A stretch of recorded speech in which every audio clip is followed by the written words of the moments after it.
Alright, so here's the finished product. 1 ton swap done.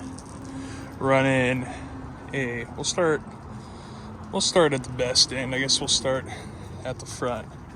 So running a Kingpin 60, Reid's 456 gears, chromo inner outer 35 spline, PSC box, all off-road design, steering, beef stuff. Out back, 14 bolt, bunch of rough stuff, everything on there, pinion guard, WFO torque arm kit, rough stuff, diff cover. She's pretty beefy. And yeah, this is like the first drive since the 1 ton swap. So kind of feeling her out, working the bugs out.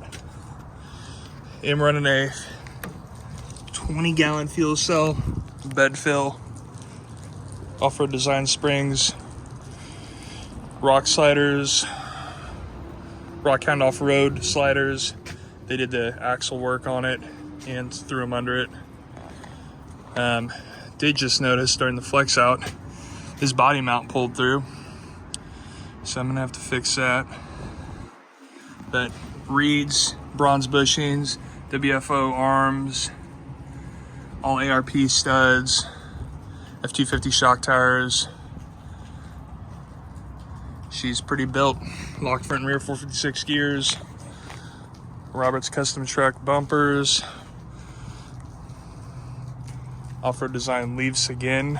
Shackle flip in the rear, 2.5 inch lift with a shackle flip. And then the front's about a 5. Lots of flex on this thing. Yeah, that's it after the 1 ton. Still running 37s for now, but I can run whatever I want.